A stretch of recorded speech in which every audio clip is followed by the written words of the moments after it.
soon. But right now it's Tuesday at 4 o'clock, which means it's time for the iciest segment in all sports. In the Rocky Mountains, Bailey Zappi outplayed Russell Wilson in the city of Rocky. We may have seen the end of Tommy Cutlets, and in Kansas City, well, the mountain's namesake had a rocky performance. Alas, we embark onward to see who slipped, who flipped, and who straight up fell off. The most unforgiving ranking in all of sports.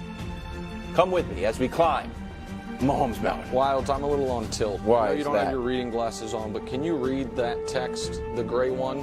Can you just read it to the audience, and then we can say who sent it 1 minute ago? You can't be serious. It's over, man. Capitalized with several exclamation points. Like the old game Joe Montana football used to say, get them next year. Who sent that, Wilds? LW. Oh, you don't see. Oh, Would Lil be my Wayne wife. saying that the Chiefs are done right before I have to do Mahomes Mountain. Tough one. We appreciate you you, watching, Wayne, but Trying bad to tell take. him, Wayne. All right, off the mountain. Bad- Off the mountain. I told you, I'm on tilt. I'm rattled. I'm rattled. The greatest rapper alive, trolling my takes. All right, off the mountain. Tommy DeVito, he fell off the mountain. I hope you got that 20 grand when you could, kid, because those days are over. Sorry, it just is. Sam Howell, remember, Wilds, when you were trying to get Hubs to do a lot of Sam Howell-based segments? How's that working out? How's the Kansas City offense without the enemy? Okay, hey, Wilds, these are rhetorical questions. Sorry, These are Will. rhetorical questions. Bottom of the mountain.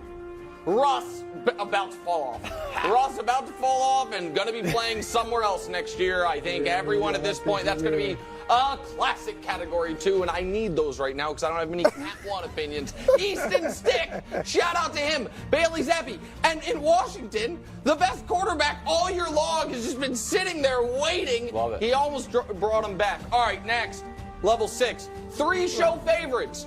Bruise Guy, my guy, and Wilds' guy all drop. Bruise Guy drops because the moment he's asked to play adult quarterback or from behind, he just starts throwing interceptions and lateraling the ball behind his head. That was a for cool no play. reason. That It was cool. actually sweet. The Prince, been listen. lucky, but sweet.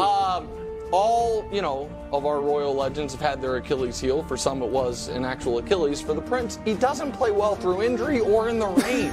I just think we need him healthy and in a dome, and we are cooked. Jake Browning came back down to earth a bit. Justin Fields moved up. Drake May stays where he says Kyler. Next. Oh, welcome to the mountain, Jaden Daniels. Nice. Draft Love it. season. Okay. Love it. Jaden Daniels, welcome to the mountain.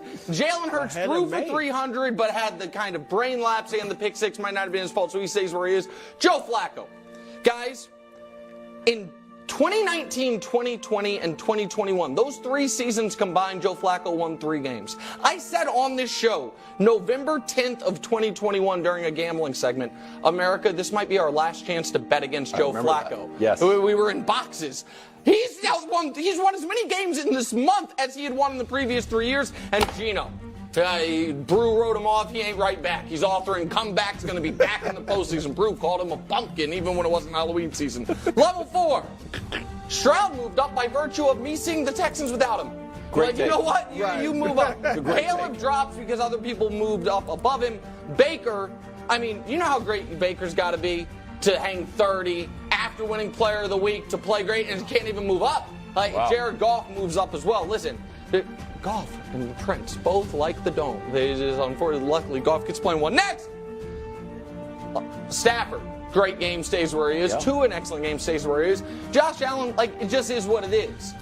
I'm not going to penalize him for the bad pick. Now, the team as a whole is getting a lot of love for squeaking by Easton Stick and Gibbs Smith, Yeah. but Josh made excellent plays despite the pick. I'll move him up a touch. And the noteworthy part here, by the way, is Caleb, where he is, everyone beneath him, if you were offered the number 1 pick, you would trade your guy to get Caleb. That includes, God, I hate to say it, the Prince Wow. and Jalen, We've really even come a Wild long guys, way there. Jake I Brown. don't think we're going to be Next, the Prince in a level week 2, or two. Patrick Mustrop. It's just the mountain is fair. If Patrick wouldn't even think after this performance he deserves to be at the top. Brew thought, I don't want to put words in Brew's mouth. I believe Dak played better than maybe Brew did. I don't think Dak deserved to drop given his performance. I thought he played well, authored what could have been a game-winning drive. Defense couldn't hold it. And Birdie then does atop that the well. mountain, about to be, Right. I think, a 2-time MVP which thankfully will save the MVP award from being a meaningless, pointless thing that everyone's like, you know who won it one year? Instead, an awesome player is probably going to win it. History. Lamar Jackson just shredded. The only thing he couldn't shred yesterday was that official. Everything else, he was great. There, Greg Jennings is an inspired, if not a bit rattled, edition of Mahomes Mountain. Tilt a little bit. Yeah, I looked at this mountain and I actually like the mountain. Thanks. I thought you did a nice job. For me, I had to reach a little deep onto the mountain. Jaden Look Daniels? at a guy. No, not Jaden Daniels, but Justin Fields. Oh, Yes. Like, Justin Fields is playing for his future. And, Go Chicago. And like the Bears are clicking just in time. Like for me, when I watch Justin Fields, not only is his team playing, trying to get some wins and possibly get a playoff berth, who knows, maybe so. But Justin Fields is playing for his future. It's simple. You talk about Caleb Williams, but for me, when this offense is clicking, it's because of what Justin Fields does best. Run with his legs, extend plays, and when we look at the front runner that's leading for MVP right now in Lamar Jackson, what did they do? They made the offense about what he did best. Love the it. Chicago Bears, they had never done that up until late. Now you're seeing more of what Justin Fields does best. Promote runs when needed, allow him to extend plays, give him half the field to read. They're putting pieces around him. I understand how important Caleb Williams could be. No. But for me, if you already have a quarterback that you believe gives you a skill set that not a lot of quarterbacks have in this National Football League, you hold on to that and you continue to build on it. Marvin Harrison Jr., how good would he be? Like, well, hold on. Just so you know, pieces. Wiles is saying all this because he wants the quarterback dropped to the page. I understand. Greg. So, listen, I think what should happen this offseason is Atlanta trade their second-round pick for Justin Fields and hire Eric Bieniemy as their new head coach and roll in a dome in that city, in that division with those weapons with Justin Fields. But all of a sudden, Kevin Wildes, you know who absolutely unequivocally should be in the Justin Fields sweepstakes if such thing exists this summer? Your team. Your team should draft Marvin with the 3rd pick. Your team should trade the 36th pick of the draft, whatever it is, for Justin, and your team should roll that team out there. That's what you should do. And you can start grinding the Justin Fields tape instead of grinding Sam Howell and Jake Browning tape like you've been, wasting your time. Maybe Mac Jones comes in sometimes. No. Oh, it's like a draft class thing. Go ahead, bro. All right, look, obviously the Purdy thing doesn't sit well with me, and I know you did it. You put the Prince next to him thinking, well, let's let this go. The Prince, Purdy, it's fair. But that's not my main beef. Favorites. Nick, Dak's got to drop. Dak's got to drop. And I'm switching him with Josh Allen because Lamar carries his team, period. Mahomes carries his team even though he doesn't have any help.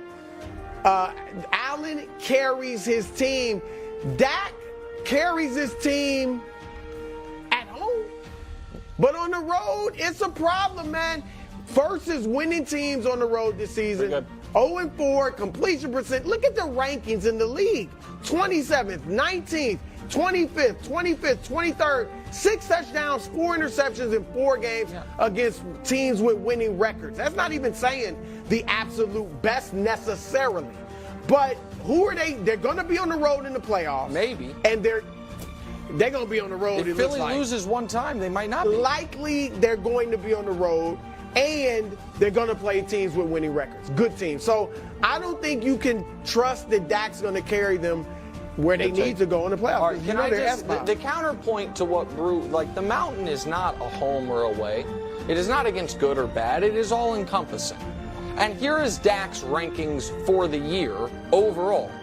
We killed him for the interceptions last year. He responded by #1 touchdown interception ratio, which is now better than Brock Purdy's, who I was being told had to be the unanimous MVP because of his sterling stats. His passer rating is elite. The completion percentage and yards per pass are all elite. The only thing that's down is yards per game, and you got to keep in mind that's because 4 times this year he hasn't played complete games because they were blowing out the opposition so much. And so I think hold on. Well, that's an upside down Patriot. Do not forget this. This is what Nick always likes to overlook. Exactly. I brought up the winning teams they play, and you bring up a bunch of tomato cans. He played great against Seattle, has a winning record. The Rams has a winning record. Your Eagles, you have winning the Super Bowl, he played great against twice. One time blew him out. Stepped out of bounds. Yeah, exactly. Okay, well, not Little the time he things. blew him The out. little Good things. little things. Go Little ahead. things matter. What's this going to be? I'm not doing anything clever. I'm just talking Lord, about I'm Joe used to Flacco. that. True story. In the break, I'm like, Greg, name a wide receiver who doesn't get as much credit as they deserve. And do you remember what your answer was? Amari Cooper. And next thing you know, Joe Flacco, who's a fan of the show. No, I'm making that up. He might be. He's been sitting home watching a lot of TV. Heard that and say, you know what? I'm going to throw the ball to Amari Cooper all the time. Let's go, Amari Coop. had 11 for 265. It's a franchise record. Here's Joe Flacco's numbers during this 3-game win streak. What are we talking about? 350 yards, 8 touchdowns, his first. 20 yards completions. He's airing this thing out. And just one final little cherry on top, because I don't want to make this all about the Browns. I want to make it a little bit about my beloved Jets. Here's an old tweet we pulled from September 12th. Joe Flacco, 38, who started 4 games for the Jets, is interested in returning to the Jets post Aaron Rodgers' Achilles. He's said to be in good shape, waiting for another shot, and he has a connection to Saleh and Zach Wilson, but this is a new offensive staff. And the Jets said thanks, but no thanks. Well, coming up, guess who's back? Jets-Browns. So Joe Flacco will get his revenge. So surprise, surprise, not going to work out for the Jets. Wild, sometimes we try to do like things on the show and you say in a very I've been in TV a long time tone of voice, like narratively, I don't know if it makes sense. So that conversation you had with Greg about Amari Cooper that you said was in the hallway, No, in the Joe Flacco saw it, even though it happened earlier today, Buddy. and that's why he threw him the ball today. a bunch yesterday? It wasn't today. You don't have to explain, Wild. We know what we know. Dialed in. Okay. All right, I was just I am confused. Knew he was a fan of the show. Let's have a connection. I'm out here like Woj. I'm like, hey, dude. Oh, you're Eric says throw the texting ball. Flacco? I'm not telling.